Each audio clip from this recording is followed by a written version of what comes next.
ಪ್ರಿಯ ವೀಕ್ಷಕರೇ, ನಿಮ್ಮ ಸಂತೋಷನ ಕೋಟಿ ಕೋಟಿ ನಮನಗಳು. ಕೇವಲ 25 ರೂಪಾಯಿಗೆ ಮದುವೆಯ ಪ್ರಮಾಣ ಪತ್ರ, ನಿಮ್ಮ ಮ್ಯಾರೇಜ್ ಸರ್ಟಿಫಿಕೇಟ್. ಇದು ಸಾಧ್ಯನಾ?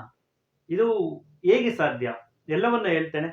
ಅದಕ್ಕಿಂತ ಮುಂಚೆ ಯಾರೆಲ್ಲ ಸಬ್ಸ್ಕ್ರೈಬ್ ಮಾಡ್ಕೊಂಡಿಲ್ಲ, ತಪ್ಪದೇ ಸಬ್ಸ್ಕ್ರೈಬ್ ಮಾಡ್ಕೊಳ್ಳಿ. ಬೆಲ್ ಐಕಾನ್ನ ಕ್ಲಿಕ್ ಮಾಡಿ. ಸಬ್ಸ್ಕ್ರೈಬ್ ಮಾಡಿ, ಬೆಲ್ ಐಕಾನ್ ಕ್ಲಿಕ್ ಮಾಡೋದ್ರಿಂದ ಇದೇ ರೀತಿ ನನ್ನ ಎಲ್ಲ ವಿಡಿಯೋಗಳನ್ನು ನೀವು ತಪ್ಪದೇ ನೋಡ್ಬೋದು. ಹೌದು ಸ್ನೇಹಿತರೆ, ಕೇವಲ 25 ರೂಪಾಯಿಗೆ ನೀವು ನಿಮ್ಮ ಮದುವೆಯ ಪ್ರಮಾಣ ಪತ್ರವನ್ನು, ಮ್ಯಾರೇಜ್ ಸರ್ಟಿಫಿಕೇಟ್ನ ತಗೊಳ್ಬೋದು. ಹೇಗೆ ಅಂದರೆ, ನೀವೇ ಖುದ್ದಾಗಿ ಆನ್ಲೈನಲ್ಲಿ ಅಪ್ಲಿಕೇಶನ್ ಹಾಕುವ ಮೂಲಕ. ಆನ್ಲೈನಲ್ಲಿ ಅಪ್ಲಿಕೇಶನ್ ಹಾಕೋದು ನಮಗೆ ಗೊತ್ತಿಲ್ವಲ್ಲ, ಅದು ಹೇಗೆ ಹಾಕೊಳ್ಳೋದು? ಎಲ್ಲರೂ ಹಾಕೋಬೋದಾ? ಹೌದು, ಖಂಡಿತವಾಗ್ಲೂ ಪ್ರತಿಯೊಬ್ಬರು ಅಪ್ಲೈ ಮಾಡ್ಬೋದು. ಅದು ಹೇಗೆ ಏನು ಅಂತ ನಾನು ಈ ವಿಡಿಯೋದಲ್ಲಿ ಕಂಪ್ಲೀಟ್ ಆಗಿ ತಿಳಿಸ್ಕೊಡ್ತೀನಿ. ಏನೆಲ್ಲ ಡಾಕ್ಯುಮೆಂಟ್ಸ್ ಬೇಕಾಗುತ್ತೆ ಅದನ್ನು ಕೂಡ ಹೇಳ್ತೀನಿ. ನೀವು ಈ ವಿಡಿಯೋನ ಸ್ಕಿಪ್ ಮಾಡದೆ ತಿಳ್ಕೊಳ್ಳೋದ್ರಿಂದ ಹೆಚ್ಚೆಚ್ಚು ಜನಕ್ಕೆ ಇದರಿಂದ ಲಾಭವಾಗುತ್ತೆ. ನೀವು ನಿಮ್ಮ ಸ್ನೇಹಿತರಿಗೆ ಹೇಳ್ಬೋದು, ಅವರು ಮ್ಯಾರೇಜ್ ಸರ್ಟಿಫಿಕೇಟ್ಗೆ ಅಲ್ದಾಡ್ತಾ ಇರ್ತಾರೆ.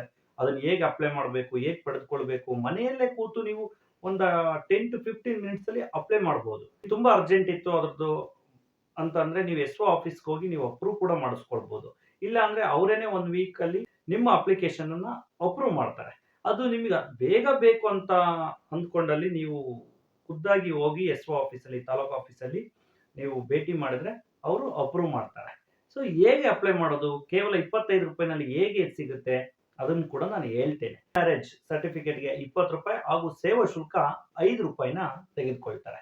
ನಾವು 25 ರೂಪಾಯಿನ ಪೇಮೆಂಟ್ ಮಾಡಬೇಕು. ಅದು ನೆಟ್ ಬ್ಯಾಂಕಿಂಗು ಅಥವಾ ಡೆಬಿಟ್ ಕಾರ್ಡ್ ಮೂಲಕ, UPI ಮೂಲಕ ಎಲ್ಲ ತರ ಆಪ್ಷನ್ ಅಲ್ಲೂ ಪೇ ಮಾಡುವಂತ ಫೆಸಿಲಿಟಿ ಇದೆ. ಸೊ ನೀವು ಇದನ್ನ ಪೇ ಮಾಡೋಕೆ ಮುಂಚೆ ಏನೆಲ್ಲ ಡಾಕ್ಯುಮೆಂಟ್ಸ್ ಬೇಕು, ಇದನ್ನ ಹೇಗೆ ಫಿಲ್ ಮಾಡೋದು ಅದನ್ನ ನಾನು ಹೇಳ್ತೀನಿ. ಇದನ್ನ ಡಾಕ್ಯುಮೆಂಟ್ಸ್ ಏನೆಲ್ಲ ಬೇಕಾಗುತ್ತೆ ಅಂದ್ರೆ, ನೀವು ಎಲ್ಲಿ ಮದುವೆ ಆಗ್ತೀರಲ್ಲ, ಆ ಮದುವೆ ಆದಂತಹ ಒಂದು ಜಾಗದ ಅಡ್ರೆಸ್, ಎಲ್ಲಿ ಮದುವೆ ಆಗಿದ್ದೀರಾ ಅದಕ್ಕೆ ಅಡ್ರೆಸ್ ಪ್ರೂಫಿಗೆ ವೆಡ್ಡಿಂಗ್ ಕಾರ್ಡ್ ಇರಬೇಕು, ನಿಮ್ಮ ಮದುವೆ ಆಮಂತ್ರಣ ಪತ್ರ ಇರಬೇಕು, ಆಮೇಲೆ ನಿಮ್ದೊಂದು ಗಂಡ ಹೆಂಡತಿಯ ಫೋಟೋ ಇರಬೇಕು ಇಬ್ಬರದು. ಅದರ ನಂತರ ಹುಡುಗಿಯ ಡೀಟೇಲ್ಸ್, ಹೆಣ್ಣಿನ ಒಂದು ಡೀಟೇಲ್ಸ್ಗೆ ಪ್ಯಾನ್ ಕಾರ್ಡ್, ಅವ್ರದ್ದು ಆಧಾರ್ ಕಾರ್ಡ್, ಏಜ್ ಪ್ರೂಫಿಗೆ SSLC ಮಾರ್ಕ್ಸ್ ಕಾರ್ಡ್ ಇರಬೇಕು. ಅದೇ ರೀತಿ ಹುಡುಗಂದು ಕೂಡ ಆಧಾರ್ ಕಾರ್ಡ್, ಪ್ಯಾನ್ ಕಾರ್ಡ್ ಮತ್ತು SSLC ಮಾರ್ಕ್ಸ್ ಕಾರ್ಡ್ ಇದೆಲ್ಲ ಇರಬೇಕಾಗುತ್ತೆ. ಮದುವೆ ಆಗಿದ್ದ ಜಾಗದ್ದು ನಾನು ಹೇಳ್ದಂಗೆ ಆಮಂತ್ರಣ ಪತ್ರದಲ್ಲೇ ಅಡ್ರೆಸ್ ಫಿಲ್ ಆಗಿರುತ್ತೆ, ಅದನ್ನು ಕೂಡ ನೀವು ಅಪ್ಲೋಡ್ ಮಾಡಬೇಕಾಗುತ್ತೆ. ಇದೆಲ್ಲ ಒಂದು ಸ್ಕ್ಯಾನ್ಡ್ ಕಾಪಿನ ಇಟ್ಕೊಳ್ಳಿ. ನಿಮ್ಮ ಡಾಕ್ಯುಮೆಂಟ್ನ ಮೊಬೈಲಲ್ಲೇ ನೀವು ಅಪ್ಲೋಡ್ ಮಾಡ್ಬೋದು, ಇಲ್ಲ ಲ್ಯಾಪ್ಟಾಪ್ ಇದ್ರೆ ಲ್ಯಾಪ್ಟಾಪ್ ಅಲ್ಲಿ ಯಾವುದ್ರಲ್ಲಾದ್ರೂ ನೀವು ಅಪ್ಲೋಡ್ ಮಾಡ್ಬೋದು. ಇವೆಲ್ಲ ಡಾಕ್ಯುಮೆಂಟ್ಸ್ಗಳನ್ನ ಸ್ಕ್ಯಾನ್ ಮಾಡಿ ಇಟ್ಕೊಂಡ್ಬಿಡಿ. ಇಟ್ಕೊಂಡು ಏನ್ ಮಾಡ್ಬೇಕು ಈಗ ನೆಕ್ಸ್ಟ್ ಅಂದ್ರೆ, ಅದ್ರ ಸೈಜ್ 2 MB ಗಿಂತ ಕಡಿಮೆ ಇರಬೇಕು.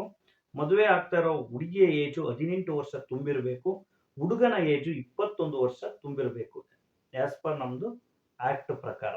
ಸೊ ಇದೆಲ್ಲ ಕಂಪಲ್ಸರಿ ಫಾಲೋ ಆಗಿರಬೇಕು. ಆಮೇಲೆ ನೀವು ಫಿಲ್ ಮಾಡಿದಾಗ ಒಂದು ತಪ್ಪು ಇರದೆ ಫಿಲ್ ಅನ್ನ ಮಾಡಬೇಕಾಗುತ್ತೆ. ನೀವು ಏನೆಲ್ಲ ಅಡ್ರೆಸ್ ಇರುತ್ತೆ ಅದೆಲ್ಲ ಪ್ರತಿಯೊಂದನ್ನು ಕರೆಕ್ಟಾಗಿ ಫಿಲ್ ಮಾಡಬೇಕು. ಏಜು, ಅಡ್ರೆಸ್ಸು, ನೇಮು ಪ್ರತಿಯೊಂದನ್ನು ಕರೆಕ್ಟಾಗಿ ಫಿಲ್ ಮಾಡಬೇಕು. ಆಸ್ ಪರ್ ಆಧಾರ್ಗೆ ಮ್ಯಾಚ್ ಆಗಬೇಕು. ಯಾಕೆಂದ್ರೆ ಆಧಾರ್ ಅಥೆಂಟಿಕೇಶನ್ ಕೇಳುತ್ತಲ್ವಾ, ಆಧಾರ್ ನೀವು OTP ಬರುತ್ತೆ ಆಧಾರ್ಗೆ, ಆ OTPನ ಎಂಟ್ರಿ ಮಾಡಬೇಕು ಅಂದ್ರೆ ನೀವು ಆ ಡೀಟೇಲ್ಸ್ ಆಧಾರ್ಗೆ ಮ್ಯಾಚ್ ಆಗ್ತಾ ಇರಬೇಕು. ಸೊ ಇಲ್ಲಾಂದ್ರೆ ನಿಮಗೆ OTP ಜನರೇಟ್ ಆಗೋದೇ ಇಲ್ಲ. ಸೊ ಅದಕ್ಕೋಸ್ಕರ ಆಧಾರ್ ಪ್ರಕಾರ ಎಲ್ಲ ಡೀಟೇಲ್ಸ್ನ ಫಿಲ್ ಮಾಡಬೇಕಾಗತ್ತೆ. ಇದನ್ನ ಎಲ್ಲಿ ಫಿಲ್ ಮಾಡೋದು, ಹೇಗೆ ಫಿಲ್ ಮಾಡೋದು ಅಂತ ಕೂಡ ಹೇಳ್ತೀನಿ. ಈಗ ಡಾಕ್ಯುಮೆಂಟ್ಸ್ ಎಲ್ಲ ಗೊತ್ತಾಯ್ತು, ಏಜ್ ಏನು ಅಂತ ಗೊತ್ತಾಯ್ತು. ಇದನ್ನ ಹೇಗೆ ಫಿಲ್ ಮಾಡಬೇಕು ಅನ್ನೋದನ್ನ ಇದೇ ವಿಡಿಯೋದಲ್ಲಿ ತಿಳಿಸ್ಕೊಡ್ತೇನೆ. ನೋಡಿ ಫ್ರೆಂಡ್ಸ್, ಇದನ್ನ ಹೆಚ್ಚೆಚ್ಚು ಜನಕ್ಕೆ ನೀವು ಕೂಡ ಶೇರ್ ಮಾಡಿ, ಇದರ ಲಾಭವನ್ನು ಅವರು ಪಡೆದುಕೊಳ್ಳಿ. ಯಾಕೆಂದ್ರೆ ತುಂಬಾ ಜನ ಈಗ ಏನಾಗ್ತದೆ, ವಿಟ್ನೆಸಸ್ನ ಕರ್ಕೊಂಡು ಹೋಗ್ಬೇಕು, ಎಲ್ಲ ಡಾಕ್ಯುಮೆಂಟ್ಸ್ನ ಒದಗಿಸ್ಬೇಕು, ನಿಮ್ಮ ಕೆಲಸದ ಸಮಯವನ್ನ ಬಿಟ್ಟು ಇದಕ್ಕೋಸ್ಕರನೇ ಓಡಾಡುವಂತ ಒಂದು ಜನ ಜಾಸ್ತಿ ಆಗಿದೆ. ಸೊ ಅದಕ್ಕೋಸ್ಕರ ನಿಮ್ಮ ಕೈಯಲ್ಲೇನೆ ಕೇವಲ 10 ರಿಂದ 15 ನಿಮಿಷಗಳಲ್ಲಿ ನಿಮ್ಮ ಒಂದು ಮದುವೆ ಆಮಂತ್ರಣ ಪತ್ರವನ್ನ ನೀವು ಆನ್ಲೈನ್ ಅಲ್ಲಿ ಅಪ್ಲೈ ಮಾಡಬಹುದು. ಅಪ್ಲೈ ಮಾಡಿ ನಿಮ್ಮ ತಾಲೂಕು ಆಫೀಸಿಗೆ ಹೋಗಿ ಒಂದು ರಿಕ್ವೆಸ್ಟ್ ಮಾಡಿದ್ರೆ ಅವರು ಅಪ್ರೂವ್ ಮಾಡಿ ಕೊಡ್ತಾರೆ. ನೀವು ಆದಷ್ಟು ಬೇಗ ನಿಮ್ಮ ಮದುವೆ ಪ್ರಮಾಣ ಪತ್ರಗಳನ್ನ ಪಡೆದುಕೊಳ್ಬಹುದು. ಇದು ಹೇಗೆ ಏನು ಅಂತ ಈ ವಿಡಿಯೋದಲ್ಲಿ ತಿಳಿಸ್ಕೊಡ್ತೀನಿ. ನೀವು ನಿಮ್ಮ ಗೂಗಲ್ ಕ್ರೋಮ್ ಅಲ್ಲಿ ಕಾವೇರಿ 2.0 ಅಂತ ಸರ್ಚ್ ಮಾಡಿ, ಈ ಪೇಜ್ ಓಪನ್ ಆಗುತ್ತೆ. ಈ ತರ ಪೇಜ್ ಓಪನ್ ಆಗುತ್ತೆ. ಕಾವೇರಿ ಆನ್ಲೈನ್ ಸರ್ವಿಸ್ ಕರ್ನಾಟಕ ಸರ್ಕಾರ ಅಂತ ಕ್ಲಿಕ್ ಮಾಡಿ ಈ ಪೇಜ್ ಓಪನ್ ಆಗುತ್ತೆ. ಇದರಲ್ಲಿ ಫಸ್ಟ್ ಟೈಮ್ ಲಾಗಿನ್ ಮಾಡೋದಾದ್ರೆ ರಿಜಿಸ್ಟರ್ ಮಾಡ್ಕೋಬೇಕು ಡೀಟೇಲ್ಸ್ ಕೊಟ್ಟು. ಇಲ್ಲ ಅಂದ್ರೆ ಯೂಸರ್ ನೇಮ್ ಪಾಸ್ವರ್ಡ್ ಇದ್ರೆ ಲಾಗಿನ್ ಅಂತ ಕ್ಲಿಕ್ ಮಾಡಿ ಯೂಸರ್ ನೇಮ್ ಪಾಸ್ವರ್ಡ್ ಎಂಟ್ರಿ ಮಾಡಿ. OTPನ ಕೇಳುತ್ತೆ.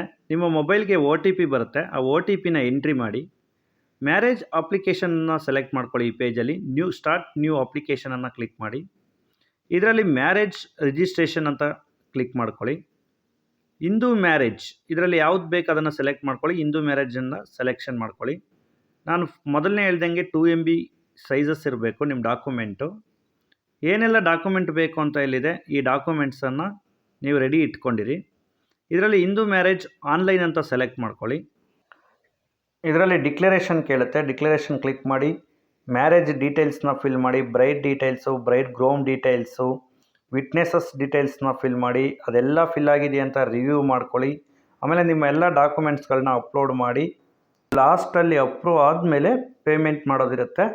ಸೊ ಅದಕ್ಕಿಂತ ಮುಂಚೆ ಇದೆಲ್ಲ ರಿವ್ಯೂ ಮಾಡಿ. ನಾನು ಮೊದಲೇ ಹೇಳ್ದಂಗೆ ಏಜು ಇದೆಲ್ಲ ಆ್ಯಸ್ ಪರ್ ಆ್ಯಕ್ಟ್ ಇರಬೇಕು. ಮ್ಯಾರೇಜ್ ಆ್ಯಕ್ಟ್ ಪ್ರಕಾರ ಎಲ್ಲ ಡಾಕ್ಯುಮೆಂಟ್ನ ನಾವು ಫಾಲೋ ಮಾಡಿರಬೇಕು. ನೋಡಿ, ಯಾರೆಲ್ಲ ಸಬ್ಸ್ಕ್ರೈಬ್ ಮಾಡ್ಕೊಂಡಿಲ್ಲ ತಪ್ಪದೇ ಸಬ್ಸ್ಕ್ರೈಬ್ ಮಾಡ್ಕೊಳ್ಳಿ. ಇದೇ ರೀತಿ ಹೆಚ್ಚಿನ ವಿಷಯಗಳನ್ನ ಮಾಡಲಿಕ್ಕೆ ನಮಗೆ ಸ್ಫೂರ್ತಿ ಆಗುತ್ತೆ ಅಂತ ಈ ವಿಡಿಯೋನ ಮುಗಿಸ್ತಾ ಇದ್ದೀನಿ. ಬಾಯ್ ಬಾಯ್.